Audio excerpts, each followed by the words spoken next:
नमस्कार दोस्तों, स्वागत है आपका एके यूट्यूब ऑनलाइन क्लासेज में। दोस्तों, हम राजस्थान का भूगोल पढ़ रहे थे और राजस्थान का भूगोल के अंतर्गत हमने राजस्थान का जो भौतिक प्रदेश है, दो भौतिक प्रदेश कंप्लीट कर लिए थे। जो पहला था थार का मरुस्थल और दूसरा हमने इसके साथ जो है वो कंप्लीट कर लिया है दोस्तों, अरावली। आज हम राजस्थान के भौतिक प्रदेश का जो तीसरा पार्ट है, पूर्व के मैदान, उनका अध्ययन करेंगे। तो आइए चर्चा शुरू करते हैं।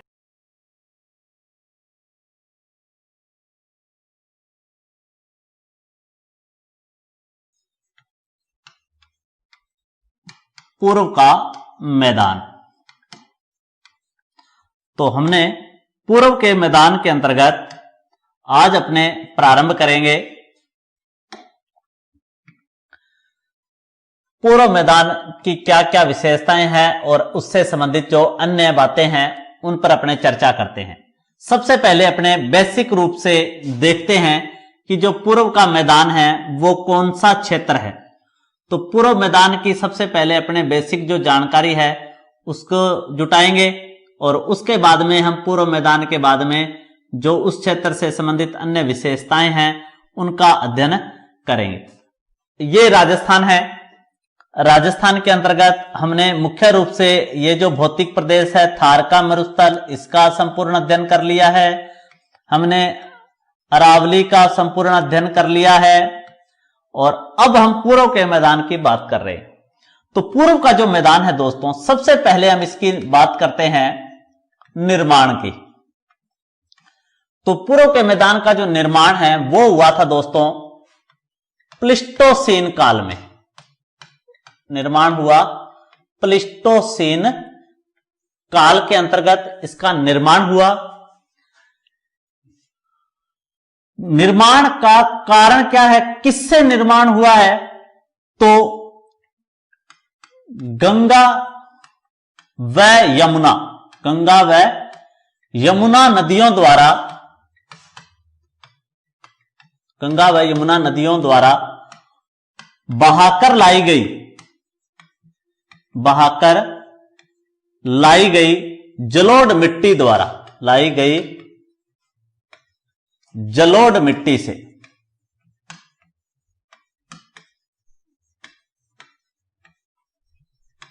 तो पहली बात निर्माण, तो पूर्व के मैदान का निर्माण जो है वो हुआ प्लीस्टोसीन काल में। और किससे इसका निर्माण माना जाता है? गंगा व यमुना नदियों द्वारा बहाकर लाई गई जलोढ़ मिट्टी से इसका निर्माण हुआ। इसमें स्पष्टतः जिले कितने माने जाते हैं? तो स्पष्टतः शामिल जिले माने जाते हैं इसमें 10 जिलों को इसमें मुख्यतः शामिल किया जाता है, जिसके कुल क्षेत्रफल की हमने बात की थी। यहां पर किसके अंतर्गत कुछ क्षेत्र आता है, लगभग राज्य के कुल क्षेत्र का 23%।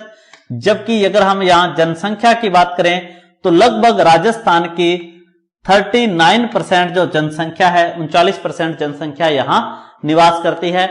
अब हम थोड़ा इसको विस्तृत तरीके से पढ़ेंगे कि कौन से भौतिक प्रदेश का हम अध्ययन करने जा रहे हैं। ये इसके बारे में बेसिक जो बातें हैं, फैक्चुअल, जो फैक्ट के आधार पर पूछी जाती हैं, उनकी बात करते हैं। अब गंगा यमुना का मैदान क्या है और जलोढ़ मिट्टी क्या है, इसको अपने थोड़ा विस्तार से देखते हैं।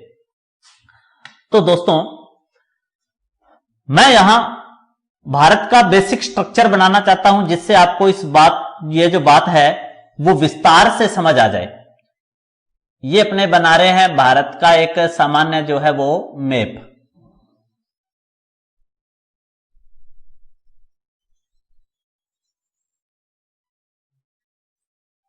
आप इसको यहां से समझिए।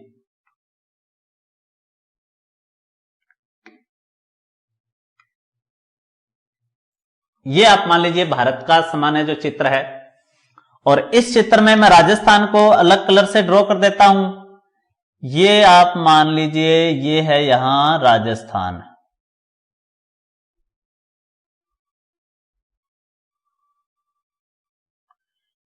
ये वाली जो लाइन है ये हमारे राजस्थान की है, जिसको मैं रेड कलर से ड्रॉ कर दिया। ये राजस्थान है। अब गंगा और यमुना जो है उनका तो कोई संबंध नहीं है राजस्थान से, तो उनका मैदान कैसे है? तो दोस्तों देखिए, जो अगर हम बात करें भारत के पश्चिम की तरफ, तो यहां जो मैदान है वो है सिंधु और उसकी सहायक नदियों का।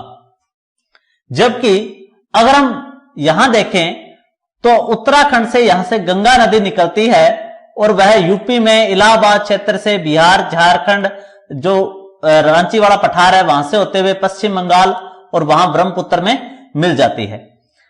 और इस गंगा नदी के अंतर्गत जो इसकी सबसे बड़ी सहायक नदी है वो है यमुना, जो कि इसके पश्चिम से निकलती है और इलाहाबाद के अंदर गंगा नदी में मिलती है। यह नदी है यमुना। अब दोस्तों ये जो तंत्र है ये तंत्र कहलाता है गंगा तंत्र, क्योंकि यमुना सिर्फ एक सहायक नदियों के तंत्र आता है, जबकि यमुना भी है वो भी कई नदियों से मिलकर बनी है, जिनमें जो नदियां यमुना में मिलती हैं वो यमुना का तंत्र कहलाता है। अब आप इसको थोड़ा सा देखिए कि जो मध्य प्रदेश से एक नदी निकलती है राजस्थान से संबंधित, चंबल नदी, यह चंबल नदी इस तरह राजस्थान में कोटा, बूंदी क्षेत्र, सवाई माधोपुर, करौली, धौलपुर होते हुए और आगरा के इटावा के पास में मिलती है यमुना नदी में। तो ये जो नदी है ये कौन सी नदी है? चंबल नदी। अब दोस्तों चंबल जो है उसकी सहायक नदी की हम बात करें तो इस अरावली के पश्चिम में चंबल की सहायक नदी है वो है बनास नदी, जिसका उद्गम होता है खमनोर की पहाड़ियां राजसमंद से। उसके बाद में यह चित्तौड़गढ़, उदयपुर, भीलवाड़ा, अजमेर और उसके बाद में टोंक, सवाई माधोपुर में जाकर मिलती है चंबल में। यह नदी मैं यहां लिख देता हूं बनास नदी। इसी के साथ दोस्तों जो पूर्व में जयपुर से बैराट की पहाड़ियों से निकलकर नदी एक नदी इस तरह दौसा, भरतपुर होते हुए और यमुना में जाकर मिलती है मुरादगंज के पास।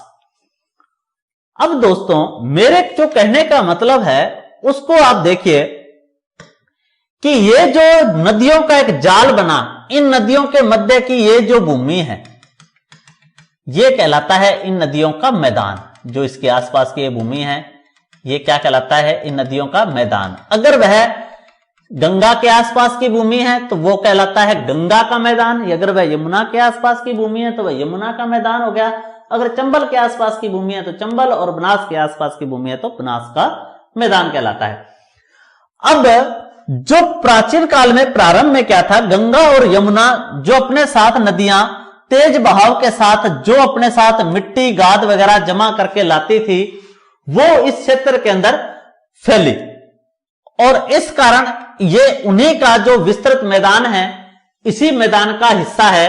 अर्थात जो राजस्थान में पूर्व का मैदान है, अगर वो पूछे कि यह भारत के किस भौतिक प्रदेश का भाग है तो यह भारत में गंगा के मैदान का भाग है, गंगा का मैदान।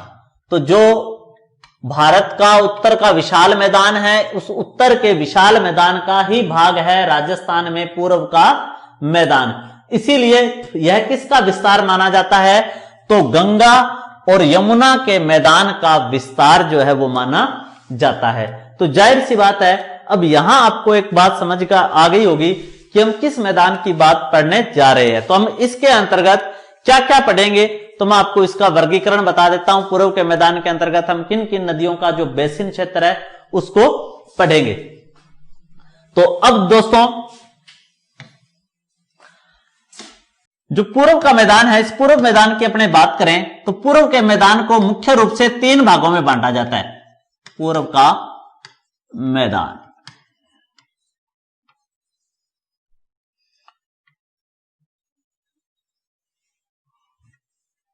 मुख्य रूप से इसे 3 भागों में बांटा जाता है। 3 भागों में बांटकर हम इसका जो विस्तार से अध्ययन है वो करेंगे। पहला जो है इसके अंतर्गत वो आता है चंबल बेसिन, चंबल बेसिन। दूसरा हम इसके अंतर्गत पढ़ेंगे वो पढ़ेंगे बनास और इसके साथ बाणगंगा बेसिन। बनास और बाणगंगा के संयुक्त मैदान को हम पढ़ेंगे। और तीसरा जो इसके अंतर्गत हम मैदान पढ़ेंगे वो हम पढ़ेंगे माही बेसिन। माही बेसिन। अब पूर्व का मैदान शुरू करने से पूर्व इसकी जो कुछ विशेषताएं हैं मैं उनके बारे में आपको बता देता हूं। हमने सबसे पहले बात की कि जो पूर्व का मैदान है उसका निर्माण हुआ प्लिस्टोसीन काल में, और पूर्व के जो मैदान हैं वो टेथिस महासागर के ही अवशेष माने जाते हैं। टेथिस महासागर के अंतर्गत जो नवीन जलोढ़ मृदा के मैदान थे वो हैं पूर्व के मैदान, जिन्हें खांदर क्षेत्र भी कहा जाता है। इस क्षेत्र के अंदर हमने बात की लगभग 23% क्षेत्र आता है और जनसंख्या राजस्थान की कुल जनसंख्या का लगभग 39% यहां निवास करती है। उसके बाद में हमने बात की यहां कौन सी मृदा पाई जाती है, तो यहां पाई जाती है जलोढ़ मृदा। यहां पाई जाती है जलोढ़ मृदा। इस जलोढ़ मृदा के कुछ अन्य नाम हैं जो मैं आपको बता देता हूं कि जलोढ़ मृदा जो है राजस्थान में उसको और अन्य किस या भारत में और अन्य किस नामों से जाना जाता है। जलोढ़ मृदा को दोस्तों हम कह देते हैं दोमट मृदा, इसे ही हम दोस्तों कह देते हैं कांप मृदा, इसे ही हम कह देते हैं दोस्तों कछारी मृदा,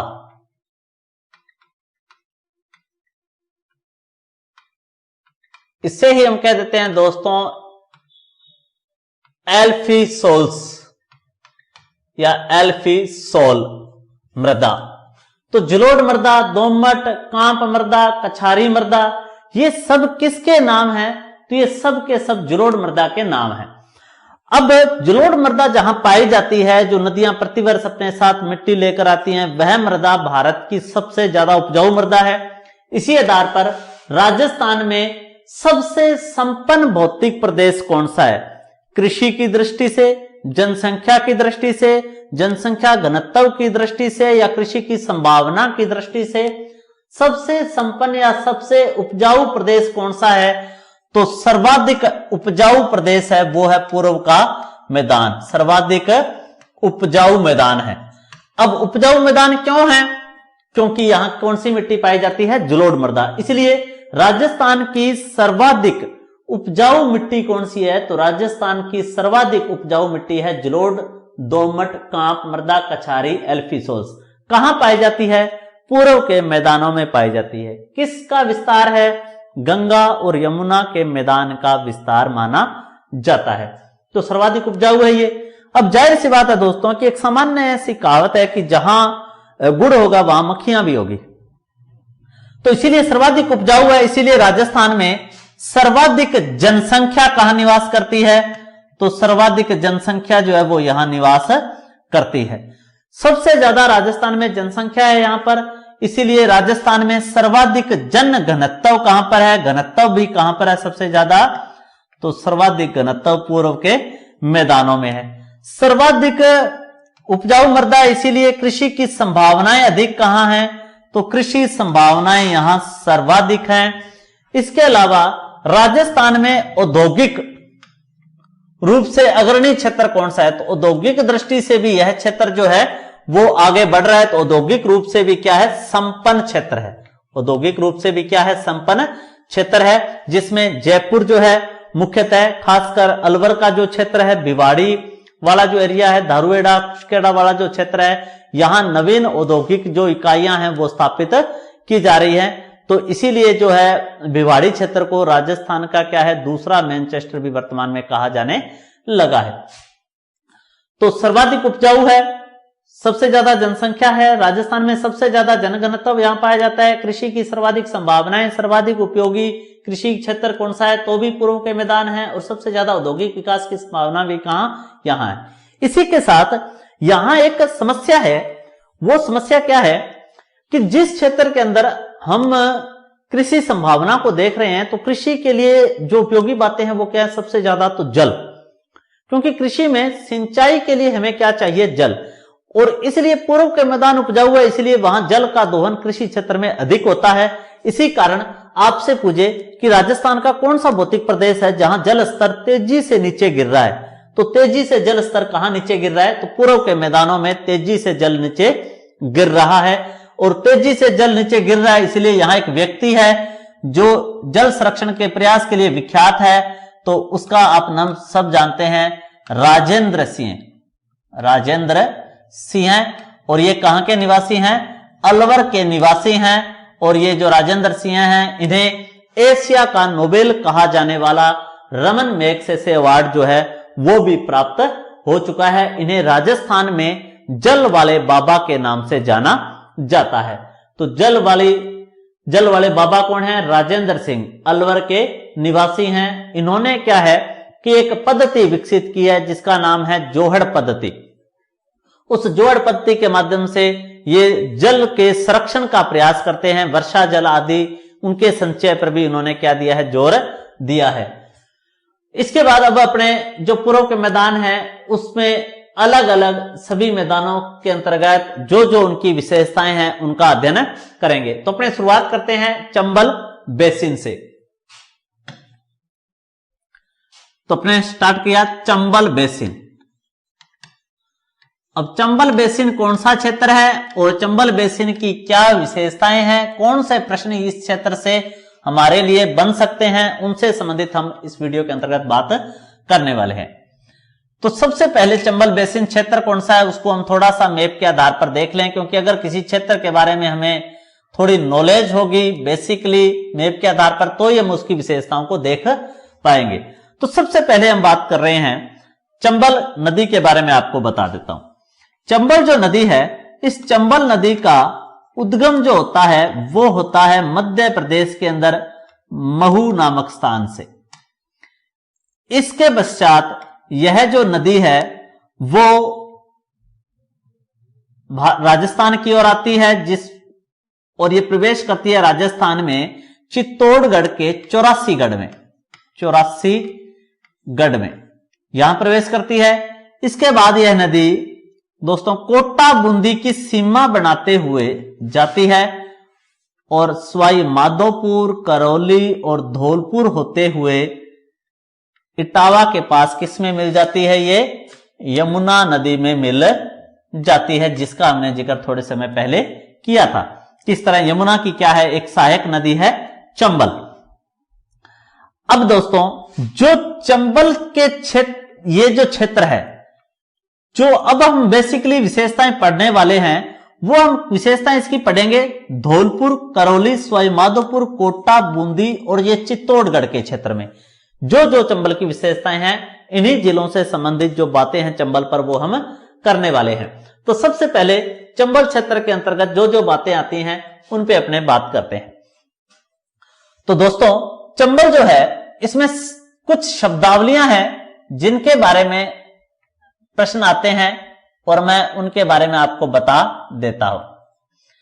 पहला जो है वो तो आता है दोस्तों बीहड़ भूमि। क्या है बीहड़ भूमि? क्या है पहला प्रश्न ये। दूसरा उत्खात भूमि, उत्खात भूमि। तीसरा डांग क्षेत्र, डांग क्षेत्र। और चौथा इसके अंतर्गत आता है अवनालिका अपर्दन, अवनालिका अपर्दन वाला क्षेत्र, या जिसको अंत अधर प्रवाह क्षेत्र भी कहते हैं। तो उस पर भी अपने बात करेंगे। यहां ये जो शब्दावलियां हैं इनको समझना हमारे लिए जरूरी है कि क्या होता है और इनसे संबंधित कौन से जो प्रश्न है वो हमसे पूछे जा सकते हैं। तो सबसे पहले अपने एक बेसिक बात करें। मान लो कोई ये नदी है,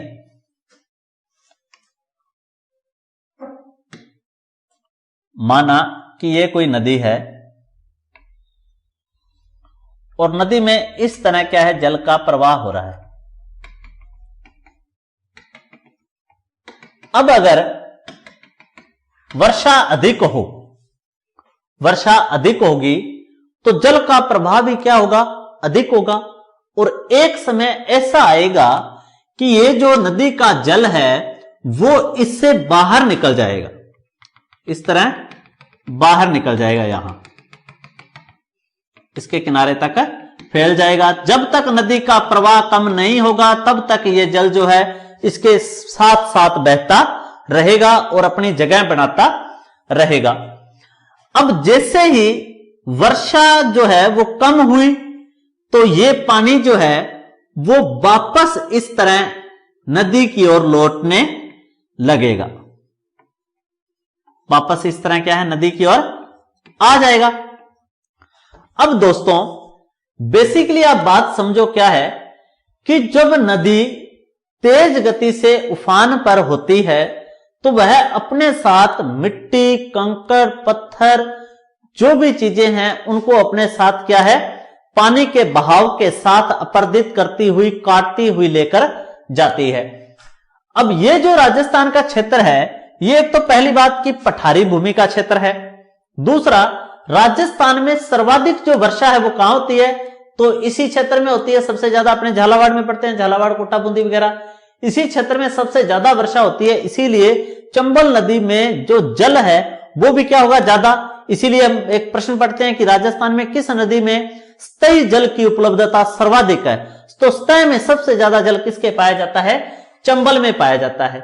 इस कारण धीरे धीरे जो यह क्या करती है इस क्षेत्र के अंदर मिट्टी का कटाव करती है और चंबल नदी द्वारा किए गए मिट्टी के कटाव को क्या कहा जाता है, अवनालिका अपर्दन कहा जाता है। और ये आपसे पूछे कि राजस्थान में अवनालिका अपर्दन के लिए सर्वाधिक चर्चित नदी कौन सी है या सर्वाधिक प्रसिद्ध नदी कौन सी है, तो अवनालिका अपर्दन के लिए सर्वाधिक प्रसिद्ध नदी है चंबल नदी। पहली बात ये।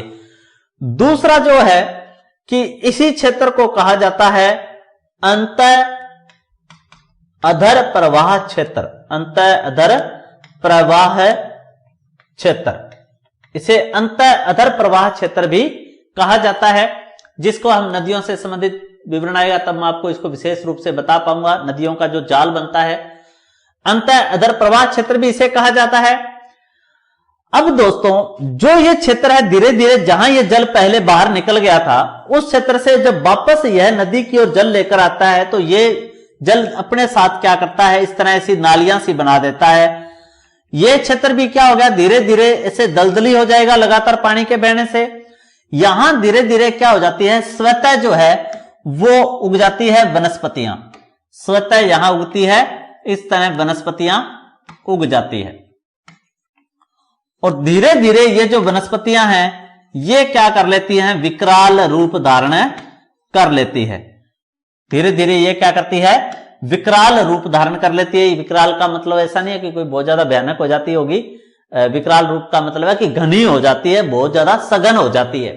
जब ये सघन हो जाती है उस क्षेत्र को हम कहते हैं बीहड़ भूमि, उस क्षेत्र को हम कहते हैं बीहड़ भूमि। इसी बीहड़ भूमि को कहा जाता है दस्यु प्रदेश, बीहड़ भूमि को ही कहा जाता है दस्यु प्रदेश। अर्थात यह डाकुओं के छुपने का प्राचीन समय में एक आसान माध्यम था। तो इसीलिए जो डाकू फेमस है भारत में वो है चंबल के डाकू। जैसे चंबल वाला आपने नाम सुना होगा फेमस डाकू का भारत में फूलन देवी, तो वो फूलन देवी भी कहां की थी, चंबल क्षेत्र की थी। वीरप्पन का भी आपने नाम सुना होगा, तो वो भी चंदन चोर था, चंदन की लकड़ियां वगैरह चुराने के काम करते थे। तो जो अमूमन अधिकांश डाकू हुए हैं फेमस, पुरानी फिल्मों में आप देख लेना तो उसमें भी क्या है कि जो नाम आएगा डाकुओं में उसके साथ चंबल जरूर जुड़ा होता है। तो ये जो क्षेत्र है वो बीहड़ भूमि के लिए विख्यात है, जिसे डाकुओं या अन्य लोगों के निवास आदि के कारण दस्यु प्रदेश भी कहा जाता है। तो अधिक वनों के सघनता के कारण इसे क्या कहते हैं, बीहड़ भूमि कहा जाता है।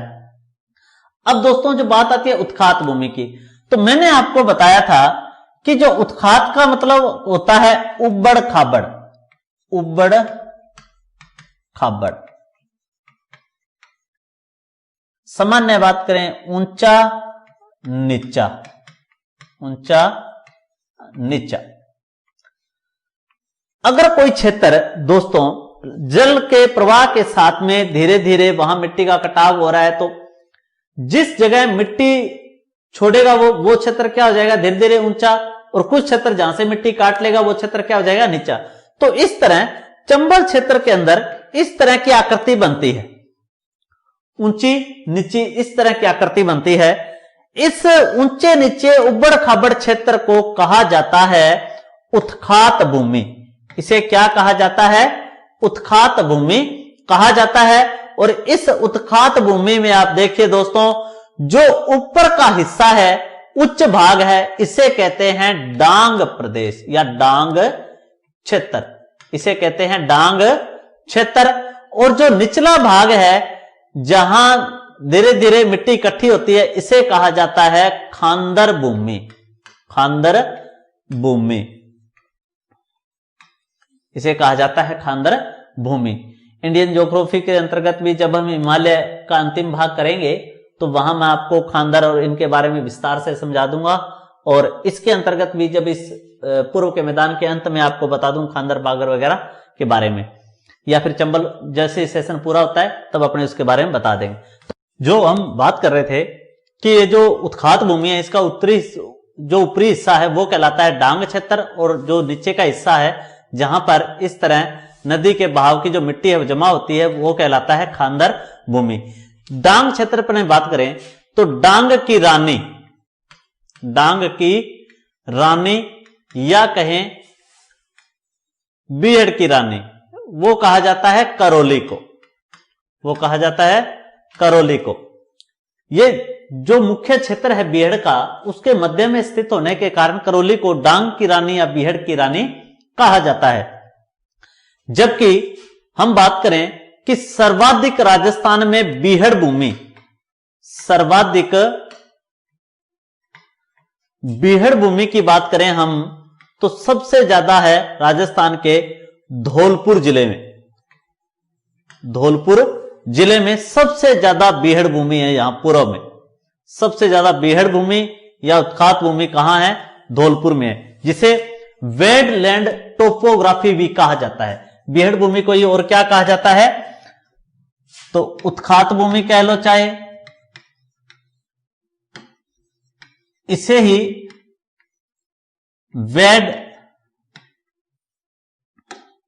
इसे कहा जाता है वेडलैंड टोपोग्राफी।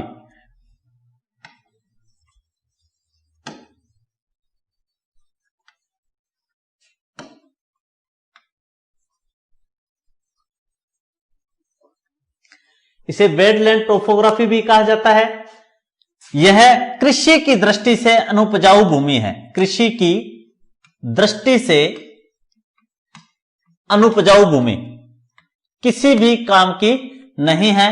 इसीलिए यहां इस उत्खात भूमि से संबंधित, इस क्षेत्र के विकास से संबंधित, इस क्षेत्र के लोगों को सामाजिक और आर्थिक रूप से लाभ पहुंचाने हेतु सरकार द्वारा जो कार्यक्रम शुरू किए गए, मैं उनका भी यहां जिक्र कर देता हूं।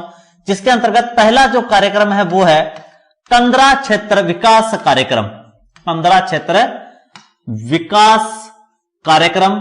और दूसरा जो है वो है डांग क्षेत्र विकास कार्यक्रम, डांग क्षेत्र विकास कार्यक्रम, जिनसे संबंधित हमसे प्रश्न पूछे जाते हैं। टंद्रा क्षेत्र विकास कार्यक्रम जो है वो 1989 में शुरू किया गया और यह चंबल से संबंधित 8 जिलों में प्रारंभ किया गया, 8 जिले इससे संबंधित हैं।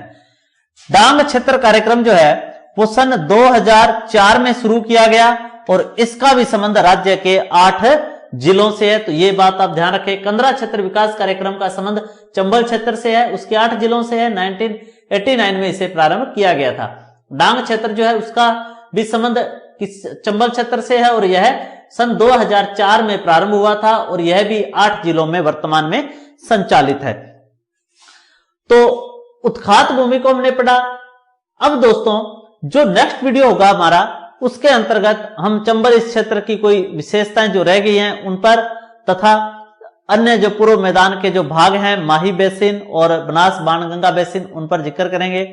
तो धन्यवाद दोस्तों, आप ज्यादा से ज्यादा इस चैनल को शेयर करें, लाइक और कमेंट जरूर करें, अपना कोई सुझाव है तो जरूर दें।